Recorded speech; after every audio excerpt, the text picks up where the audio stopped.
Bom, ontem teve um papo interessante com o Leandro, que ele sugeriu um conceito chamado filosofia dialógica.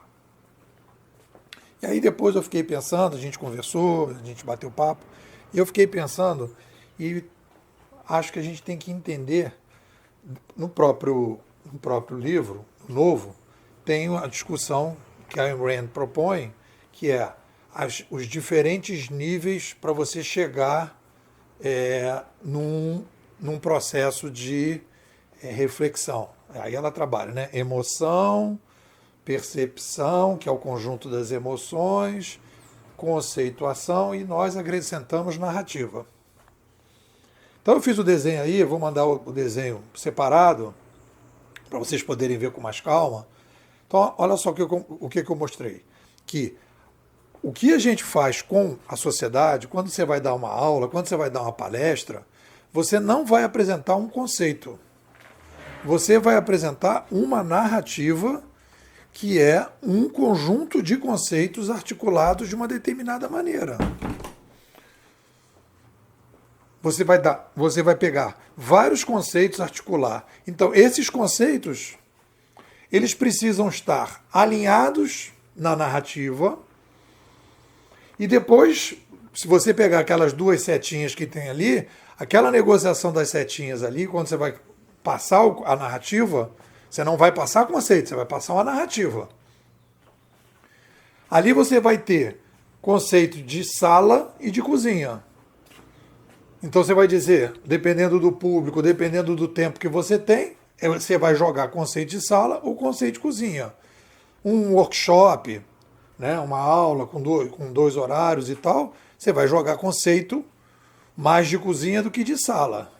Quando você vai fazer uma palestra, por exemplo, você vai lançar mais conceitos de sala do que de cozinha.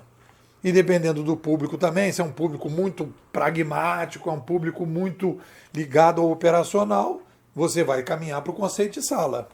Agora, se é um público um pouco mais sofisticado, tu vai entrar no conceito de cozinha. Mas o que eu queria chamar a atenção é o seguinte, aí o Leandro colocou, né, a questão do conceito, né? Aí eu falei assim, tá, mas olha só, o conceito ele tem que estar alinhado. A gente não vai falar de um conceito para as pessoas, a gente vai falar da narrativa. Ele está alinhado? Ele se alinha como? Por que o conceito atual, né, quando a gente fala de filosofia, não se encaixa? Por que tem que ser filosofia dialógica? Né?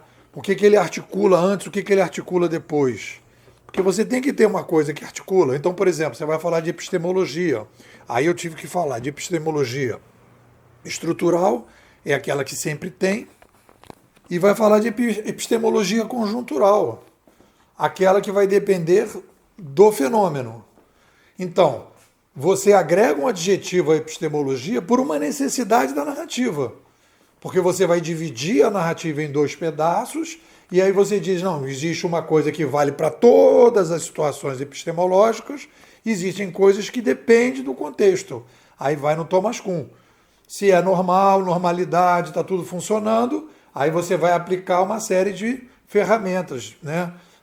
A indução vai caminhar para o operacional na metodologia no edifício do pensamento, você vai trabalhar, né, consciência normal, etc, etc. Tudo isso vai caminhar direitinho. Não, olha só, é uma anormalidade, está tudo estranho, ninguém conhece nada, etc. Opa, edifício do pensamento, filosofia, teoria, vamos rever os paradigmas, etc. Vamos para a dedução, e aí a gente caminha. Então, você tem que estar...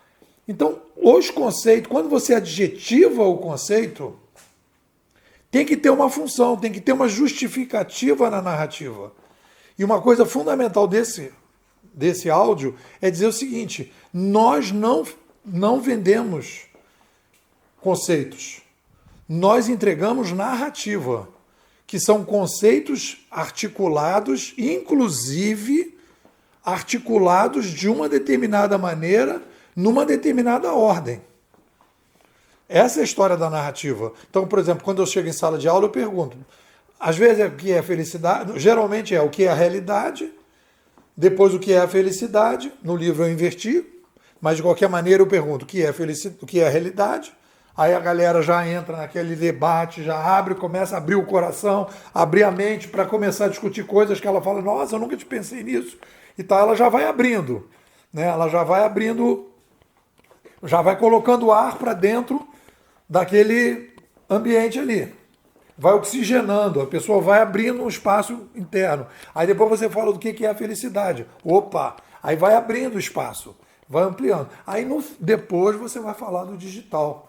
Aí a pessoa já está oxigenada, já abriu a memória RAM dela para poder colocar coisa. Porque ela fala, opa, então aqui, peraí, aqui eu vou ter que ter um negócio. Geralmente a primeira aula, a pessoa descansa e no dia seguinte fala, ah, eu vim aqui, aí ela já está com o pulmão aberto para receber ar. E geralmente quando a pessoa chega, ela está com o pulmão fechado. Por quê? O que eu vou aplicar na minha empresa? O que eu vou aplicar semana que vem? Segunda-feira eu quero ver o que vai acontecer na minha empresa, não sei o quê, papapá. O que eu vou pegar? O que eu vou anotar? Aí você fala, não, peraí, aqui é para você dar uma arejada. Aí você entrega a narrativa. Então, quando vem uma sugestão de um conceito, ele tem que se encaixar na narrativa, né? E a preocupação do que vem antes, do que vem depois, por que eu incluo, por que eu mudo, né? E aí a gente vai perceber isso. O que vocês dizem? Se você quer entrar na melhor escola de futurismo do Brasil, me manda um zap. Bimodais 21 99 608 6422. Vou repetir, 21 99 608 6422. Nipô, quero ser bimodal.